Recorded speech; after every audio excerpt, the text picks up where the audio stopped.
Welcome to this learning resource on writing your literature review. In this section, we will talk you through everything you need to know about writing a literature review for your Advanced Higher Modern Studies dissertation. Let's start with what is a literature review and why do you even need one?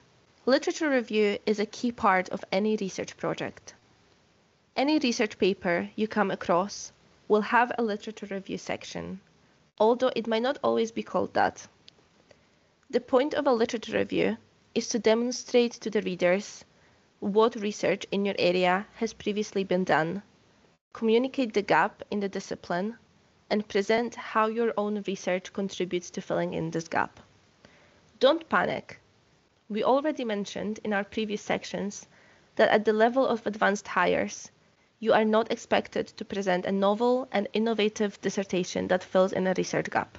There is a saying that you might be familiar with, that any new scientific or intellectual innovation is achieved by standing on the shoulders of giants. This means that new knowledge is created by learning from those that have conducted research before us, adding to the known repertoire and creating new pathways and contributions. Imagine your literature review being exactly that, an overview of prior research that is supporting your own contribution. A well-written literature review will fulfill several important functions as part of your assignment.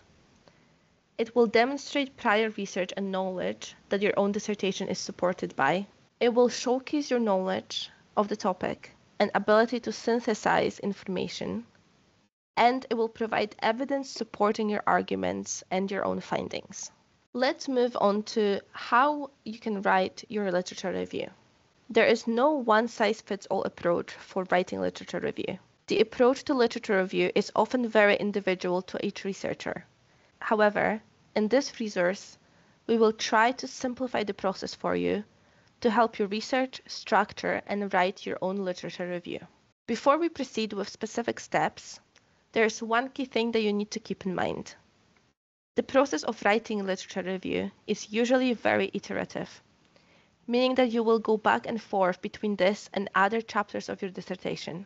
If you're already familiar with our Identifying Your Topic resource, you know that part of your literature review should be done before you're even sure about your dissertation topic, to help you narrow it down and come up with an appropriate hypothesis. Once this is done, you will come back to your literature review and begin writing. However, you might also come back to it at the end, once the rest of your chapters are written up, to ensure that what you included in your literature review is relevant for the argument you presented in the rest of your dissertation. The first step is called scoping literature review. This step will normally take place when you're trying to decide on your topic, narrow it down, and come up with your hypothesis. For the purpose of your dissertation, you will need to find out what prior research has been conducted in the broad area that you're interested in. This will help you familiarize yourself with the research area and allow you to decide what you want to explore in your dissertation. It would also help you with deciding the methods that you want to use, as you will learn what methods previous researchers have used to explore similar topics. So let's look at an example. Let's say you are interested in a topic exploring relationships between the police and the public. This is a very broad area, and there's a lot of research that has been done, which means that you need to find specific aspects of these relationships you are interested in. You can start by simply searching police and public relations in Google Scholar and looking at different papers that contain these keywords. Don't be put off if you don't have access to full articles. For the scoping stage, it's enough to read through abstracts. You want to see what different areas of police and public relations have been researched, and hopefully from there something more specific is going to pique your interest. This stage can also include looking at news stories.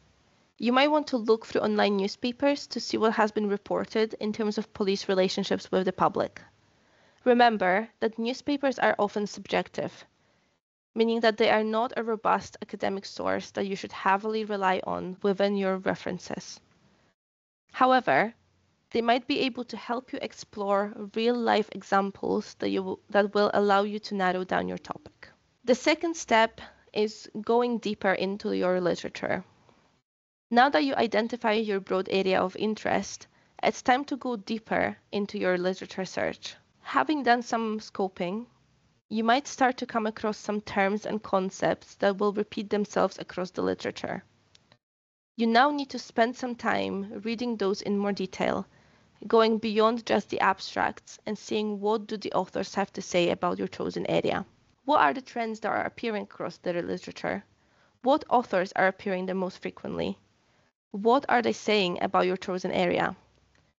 This stage should happen both when you're trying to narrow down your topic and come up with your hypothesis, but also throughout the whole process of writing your literature review. You might find yourself going back and forth, exploring different pathways within the broader area of research to decide what specific area you want to focus on. The concepts here are only some of the examples of what you might come across as you read through different sources.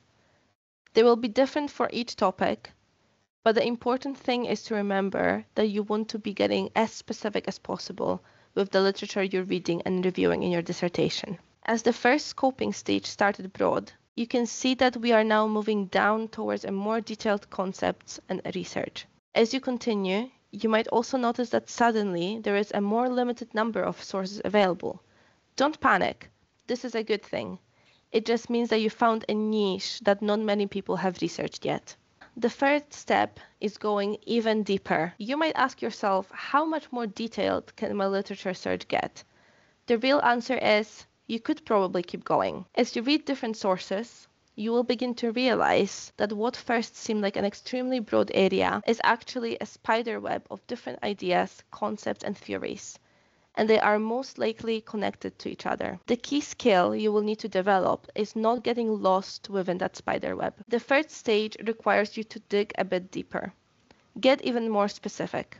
Look at examples of research that you might be able to replicate within the capacity of your dissertation. If you decide to apply to a university, you will be required to demonstrate the ability to conduct novel research that contributes to the broader area. However, for your advanced hires, you might want to replicate previously done studies in a different context. For example, in a different geographic area or within a different sample of participants. This third stage should look like finding very specific examples of research that will help you understand how you can conduct your own study for the purpose of your dissertation. The fourth stage is writing up. Well done. You have gone down the rabbit hole of research and hopefully arrived at the point where you know your hypothesis and research topic and have a good understanding of the broader literature and a list of sources you can rely on for your literature review. Together, your literature might look something like this, with a broad area of police and public relationships at the top and a very specific research question or hypothesis in the bottom. Everything in between will include literature that will support your dissertation and that should be included in your literature review. A good literature review is one that makes it very clear where your ideas originate from and how different sources connect with each other. You want to be able to synthesize the information you obtained from different sources to ultimately let the reader know that you understand prior research and literature. You also want to be able to clearly demonstrate how concepts introduced in your literature review relate to the topic of your dissertation. Now that we've discussed the detailed process of constructing your literature review, you are probably curious about some of the practical tips that you can use when writing. Alan Bryman, an author of multiple research methods textbooks, identified these 7 questions. Refer to these to make sure that your literature review fulfills its purpose. These questions include: what is already known about this area? What concepts and theories are relevant to this area? What research methods and research designs have been employed in studying this area? Are there any significant controversies? Are there any inconsistencies in findings relating to this area? Are there any unanswered research questions in this area? And how does the literature relate to your research questions? When writing your literature review, develop and employ critical analysis skills. Literature review shouldn't be just a summary of what you have read, but rather a critical analysis of and engagement with literature. Critical approach does not necessarily mean criticizing the work of others, but rather moving beyond the description of the work. Use these questions to guide you through critical analysis. How does this work relate to others I have read? Are there any significant strengths or weaknesses I can identify? What theoretical ideas have influenced the work? What are the implications of the findings? What was the author's objective in conducting the research?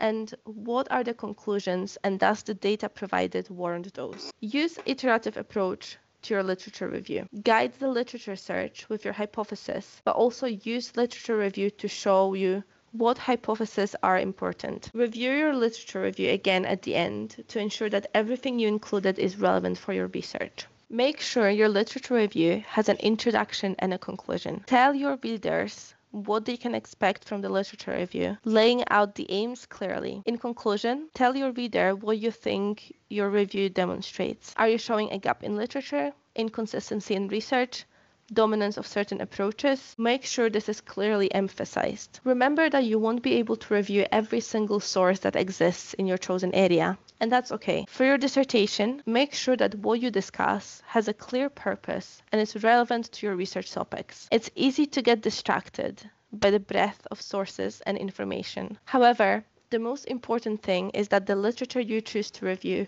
helps you answer your hypothesis. Structure your literature review using subsections. Use the triangle showed on the slides to help you with structure, starting from the broad area of research and narrowing it down towards your specific topic. The number of sections will depend on your research area. Lastly, we know that it's difficult to access academic literature. We prepared a list of sources and tips for searching literature that is open access. Open access refers to freely available research that anyone has the right to access without barriers or restrictions. Please make sure that you look through these and use them to help you search for literature that is relevant to your dissertation.